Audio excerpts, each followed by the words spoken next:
ครอบครัวที่แต่งงานอยู่กัน2 ปีในช่วงเวลา2 ปีคือพยายามทุกอย่างเพื่อให้เจ้าของน่ะมีลูกเพื่อให้เจ้าของแบบว่าสามารถที่จะท้องอยากจะมีลูกแล้วก็แบบว่าความใฝ่ฝันน่ะครอบครัวแบบว่ามีพ่อแม่ลูกอยู่พร้อมหน้าพร้อมตากันแต่ว่ามันก็บ่สมหวังบ่สมหวังก็คิดหาวิธีใหม่คิดหาวิธีใหม่ว่าเฮ็ดจั่งใดเนาะ ความหวังความฝันเจ้าของจะเป็นจริงทีนี้อ่าก็มีคนที่แบบว่าเพิ่นเลิกกับผัวจังซี้เลี้ยงลูกบ่ไหวก็เลยเอามาให้เลี้ยงว่ายกให้ซื่อๆยกให้เพราะว่าคิดว่าครอบครัวเนี่ยสิเลี้ยงลูกเจ้าของได้ดีกว่าตัวเจ้าของเองด้วยที่ว่าอ่าบ่มีคนช่วยเนาะปากท้องก็ต้องกินแล้วก็ต้องรับผิดชอบเด็กก็นี่จะต้องหาเลี้ยงดูลูกเจ้าของจะคงจะไปบ่รอดก็เลยยกให้คนอื่นไปยกให้คนอื่นไปหลังจากนั้นก็หายสาบสูญไปเนาะหายสาบสูญไปจากบ้านแล้วลูกน่ะก็มาอยู่นำครอบครัวใหม่เลี้ยงเด็กก็ประมาณ1 ปีเอามาเลี้ยงประมาณ1 ปีอยู่ดีๆเจ้าของเนี่ยเกิดท้องอยู่ดีๆเจ้าของเกิดท้องมีลูกขึ้นมามีลูกแล้วชาวบ้านหลายคนก็ว่าอ้าวย้านอยู่ย้านเป็นคือหยังกับคนเว้าหลายคนหลายเว้าลูกรักลูกชังคือลักษณะว่าจั่งใดแบบว่าพ่อเขาเอาลูกมาเลี้ยงแล้วจังซี้ก็มีลูกเจ้าของขึ้นมาแล้วทีนี้ก็สิรักแต่ลูกเจ้าของจังซี้นะในความหมายคนอื่นว่าก็สิรักแต่ลูกเจ้าของแล้วบัดนี้ลูกเลี้ยงก็สิกลายเป็นแบบว่าตกกระป๋องไปพ่อแม่บ่รักเพราะจั่งใดก็บ่แม่นสายเลือดของเขาจังซี้เนาะอ่าแล้วคนในหมู่บ้านที่อยู่กันรู้จักกันเห็นๆกันในวัยเด็กที่เขาแบบจะในแต่ละวันการเติบโตก็จะมีเพื่อนบ้านเว้าอยู่ตลอดเวลาเว้าอยู่ตลอดเวลาว่าอ่าลูกที่บ่แม่นลูกเจ้าของเนี่ยนะชาวบ้านก็สิว่าลูกที่บ่แม่นลูกเจ้าของเนี่ยมีเรื่องหยังเล็กๆน้อยๆพ่อแม่ก็จะร้ายก่อนพ่อแม่ก็จะโทษโทษแต่ว่าอ้ายเนี่ยเฮ็ดเพราะว่าลูกที่เขาให้มาเลี้ยงเป็นผู้ชายลูกเจ้าของเองเป็นผู้หญิงแล้วก็ดีใจหลายที่เจ้าของมีความใฝ่ฝันว่าอยากมีลูกผู้หญิงแล้วก็พอลูกเจ้าของจริงๆมันก็เป็นผู้หญิงจังซี่นะอ่าพอมาวันหนึ่งแม่เจ้าของแม่ที่เอาลูกมาให้เขาเลี้ยงเนี่ยคือเพิ่นไปแล้วในช่วงเวลาที่ถิ้มลูกไปเนาะในช่วงเวลาที่ถิ้มลูกไปอ่าหลายปีลูกก็จนใหญ่เลี้ยงแล้วก็เลี้ยงควบคู่กันมาเนาะลูกจนใหญ่พ่อแม่ทั้งแม่ที่ถิ้มไปเนี่ยก็กลับมาเพราะว่าเพิ่นน่ะพ่อถิ้มลูกไปก็ไปพ้อผัวก็ไปเอาผัวคนใหม่ฐานะดีฐานะดีสร้างฐานะช่วยกันแบบทำมาหากินว่าซั่นเถาะสร้างฐานะแบบว่า บ่ถึงขนาดว่ารวยมากมายแต่ว่ามันก็ดีจากที่เคยเป็นอยู่ก่อนหน้าเนี่ยเป็นไหนๆหลายเท่าก็เลยกลับมาบ้านพาผัวนั่นกลับมาบ้านผัวใหม่อะมาบ้านเจ้าของแล้วทีนี้ก็มาเห็นว่าลูกเจ้าของนั่นมันใหญ่แล้วสิเข้าช่วงวัยรุ่นแหละคือเว้าง่ายๆว่าเด็กที่เขาเลี้ยงมาเนี่ยมันก็มีปมในใจคือแบบเพื่อนบ้านคนรู้จักก็สิเว้ากันหลายคนหลายเว้าว่าเจ้านี่ บ่แม่นลูกแม่เจ้าเด้เห็นบ่บางเทื่อนี่อิหยังก็สิมีแต่น้องข้าวของหยังก็สิเป็นน้องก่อนเป็นคนใดแต่ว่าก็จริงแม่พ่อแม่เนี่ยถ้าสิซื้อหยังก็ต้องให้น้องก่อนแล้วอ้ายจะต้องทีหลังหรือบางครั้งบางทีก็น้องบ่เอาจังซี้นี่มันเป็นของอ้ายจังซี้สิ่งของที่พ่อแม่จะให้ก็บ่ฮู้ว่าอิหยังจั่งใดเนาะอ่า ชาวบ้านก็จะพูดอยู่ตลอดกรอกหูเพิ่นอยู่ตลอดในวัยตั้งแต่วัยจำความได้รู้เรียงสาจังซี้จนเติบโตเป็นหนุ่มพ่อแม่น่ะกลับมาบ้านมาเห็นเนาะอืมมาเห็นแล้วก็มาได้ยินได้ฟังจากคนอื่นเว้าว่าลูกเจ้าน่ะเจ้าให้เขาเลี้ยงเอออยู่ดีๆเขาก็มีลูกอีกเจ้าของเกิดขึ้นมาแล้วก็วัยไล่เลี่ยกัน ก็ดูก็เป็นน่าสงสารคือจังกับว่าพ่อแม่นี่บ่ค่อยรักเลยส่วนมากจะรักแต่ลูกเจ้าของเองอิหยังก็จะลูกเจ้าของก่อนคือหมายถึงว่าพ่อแม่ที่เลี้ยงเพิ่นมาเนี่ยจะนึกถึงแต่ลูกเจ้าของก่อนจึงจะตกมาหาคนนี้จังซี้นะชาวบ้านก็เว้าเนาะเออแม่น่ะก็ส่วนหนึ่งก็รู้สึกผิดก็จริงแต่ว่าก็สงสารลูกพอได้ยินแบบนั้นก็สงสารโอ้ยคือเป็นแบบนี้จังซี้นะแต่ก่อนนี้อยู่กันมาตั้งนานคือบ่มีพ่อเอาลูกไปให้เพิ่นเลี้ยงเพิ่นคือมีลูกมาน้อจังซี้นะลูกรักลูกชังจังซี้เนาะก็พยายามมาพูดมาคุยมาทำความรู้จักเออมาทำความรู้จักกับเด็กคนนี้กับลูกเจ้าของว่าซั่นเถาะแล้วบัดนี้ฝ่ายหนึ่งเนี่ยก็รู้จักก็คือว่าจำกันได้ฝังใจแล้วเนาะว่าโอ้ยเฮ็ดจั่งใดล่ะบาดนี้กังวลใจว่าหรือว่าเพิ่นมาหามาแวะมาเว้ามาถามนี่เพิ่นอยากได้ลูกคืนบ่หรือว่าเพิ่นสิมาทวงเอาลูกคืนบ่เพราะว่า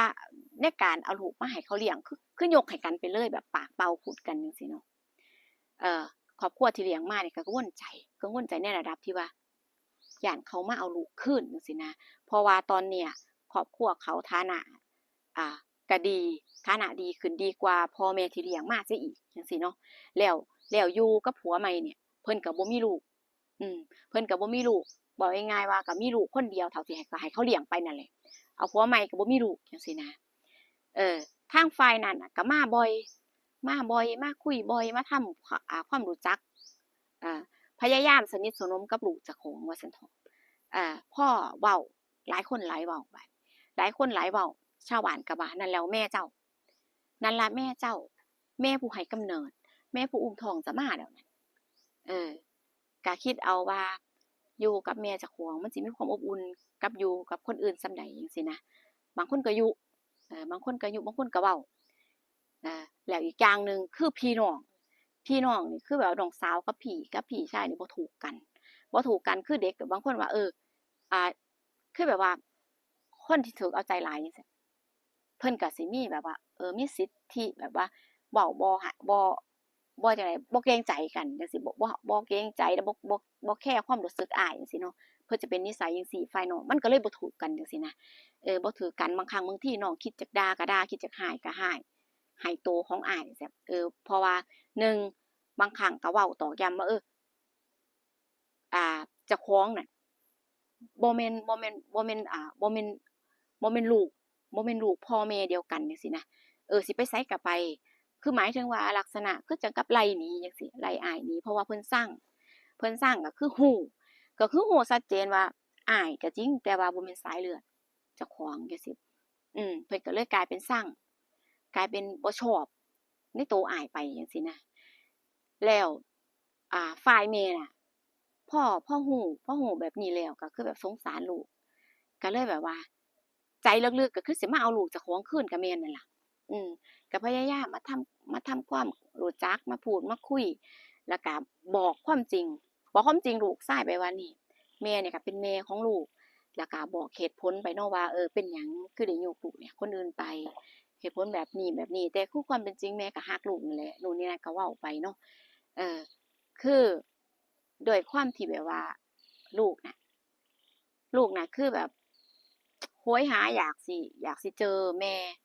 แท้ๆเจ้าของอยากอยู่กับครอบครัวเจ้าของจริงๆจังซี้เนาะเพราะว่าเพิ่นก็อยู่แบบว่าในครอบครัวที่มีปัญหาในครอบครัวที่แบบใจมันมีปมอยู่แล้วจังซี้ชาวบ้านเว้าแหน่แล้วก็น้องตอกย้ำแล้วก็เห็น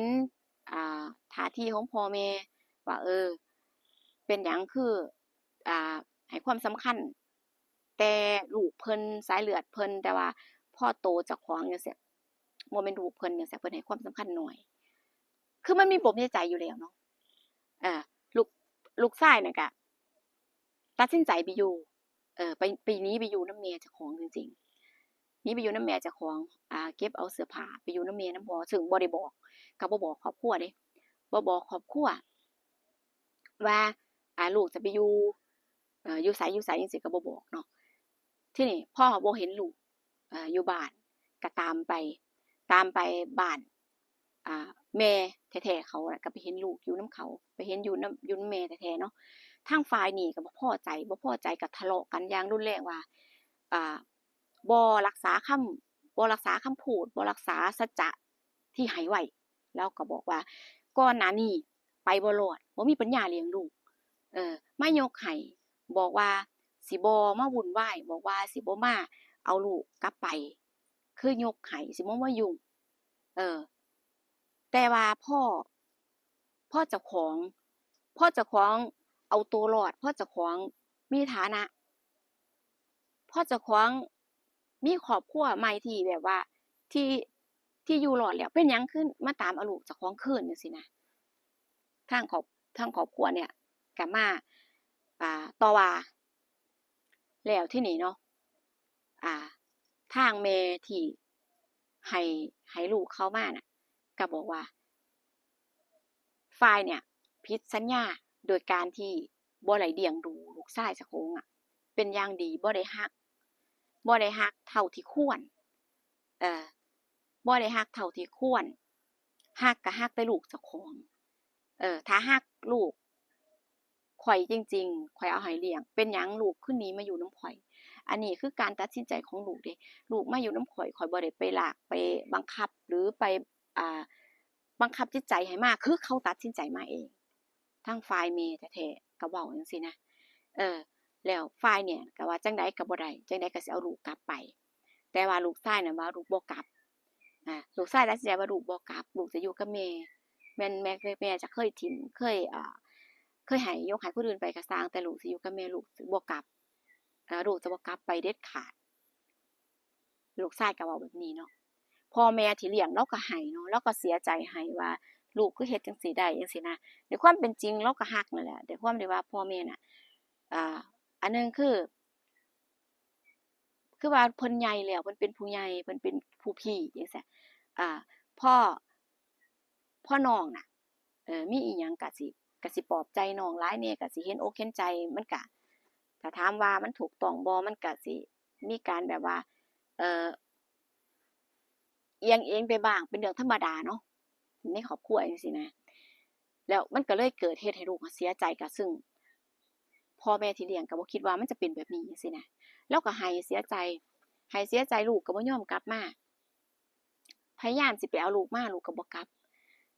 แล้วชาวบ้านก็ว่าในเมื่อแม่เขากลับมาแล้วเลี้ยงก็เลี้ยงอยู่แต่ว่าเขาก็บ่แม่นลูกเจ้าเดะก็เห็นอยู่ข้อยก็เบิ่งว่าเจ้าก็บ่ได้รักอิหยังมากมายที่เฒ่าเป็นอยู่จังซี่นะชาวบ้านก็ยังเว้าบ่หยุดจังซี่แล้วก็เสียใจแล้วก็ให้กลับเนาะพ่อแม่นี่ให้กลับให้กลับบ้านกลับเรือนเจ้าของว่าลูกคือเฮ็ดได้คือตัดสินใจไปแบบนี้จังซี่นะเออแล้วฝ่ายแม่น่ะพอไล่ลูกกลับไปจังซี่ที่แรกก็คิดว่าจะมาอยู่บ้านพ่อว่าจะพาผัวน่ะมาอยู่บ้านเจ้าของพอมามีปัญหานี่พอมาเจอลูกพอได้ตัวลูกกลับไปจังซี่ก็ย้านว่ามันมีปัญหาย้านว่ามีปัญหากับครอบครัวที่เลี้ยงลูกเจ้าของจนใหญ่อะย้านมีปัญหาบ่จบจังซี่ก็ตัดสินใจหอบลูกน่ะพาลูกน่ะหนีไปอยู่นำผัวหนีไปอยู่บ้านผัวขายทุกสิ่งทุกอย่างที่นาบ้านแบบว่าที่ดินที่เจ้าของแบบว่าจั่งใดอะไปอยู่กับผัวคนนี้เก็บเงินเก็บหยังแล้วก็ซื้อไว้จังซี้นะซึ่งแต่ก่อนนี่บ่มีดอกซื้อไว้แล้วก็ซื้อบ้านพร้อมดินแบบว่าส่ำที่พออยู่ได้จังซี้สิพากันมาอยู่จังซี้นะทีนี้ก็ตกลงขายเพราะว่าก่อนหน้านี้บ่มีหยังเนาะซื้อแล้วก็ต้องขายจังซี้หอบกันหนีกันหนีไปอยู่หม้องใหม่หนีไปอยู่บ้านผัวซึ่งก็บ่มีไผรู้เนาะว่าผัวน่ะเป็นคนไสจั่งใดสิชัดเจนจังซี้นะเออก็หอบกันหนีว่าอยู่บ่ได้แล้วพาลูกหนีเพราะว่าอยู่ไปมันก็มีความสุขลูกก็เต็มใจที่จะไปนำอยู่แล้วมันก็เลยแบบว่ามันก็เป็นแบบโอกาสที่ดีเนาะเพราะว่าลูกน่ะคือแบบว่าเว้าง่ายๆว่าเต็มใจที่จะไปกับแม่เจ้าของโดยที่บ่สนใจคนที่เลี้ยงว่าสิพ่อแม่ทางนี้สิเสียใจบ่จะห่วงเพิ่นบ่จังซี่เพราะว่ามันฝังใจเนาะลูกชายนี่ฝังใจแรงว่าเจ้าของบ่แม่นลูกเพิ่นรักเพิ่นก็รักแต่ลูกเพิ่นบ่รักเจ้าของจังซี่นะพอเจอแม่เจ้าของแล้วดีใจเออแม่ก็พาหอบไปอยู่บ้านผัวทางพ่อแม่ฝ่ายนี้ก็เสียใจแต่ว่าก็ยังดีที่มีลูก จ้าของอยู่ซึ่งลูกสาวก็บ่พอใจว่าเป็นหยังคือต้องเสียใจนำมันก็บ่แม่นลูกให้เข้าไปจังซี้เพราะว่าลูกสาวนี่จะบ่ถูกกันกับพี่ชายอยู่แล้วบ่ถูกกันเพราะว่าเว้าง่ายๆก็คือลูกสาวนี่ซังอ้ายนั่นล่ะเกลียดอ้ายว่าซั่นเถาะเกลียดอ้ายซังอ้ายฮู้ว่าบ่แม่นสายเลือดเดียวกันคือว่าเด็กเพิ่นเติบโตนำกันก็จริงแต่ว่าการเลี้ยงแล้วก็การเว้ากรอกหูในแต่ละวันมันก็ทำให้เด็กมีปมในใจเนาะทำให้เขารู้สึกน้อยเนื้อต่ำใจรู้สึกแบบบ่ดีรู้สึกแบบ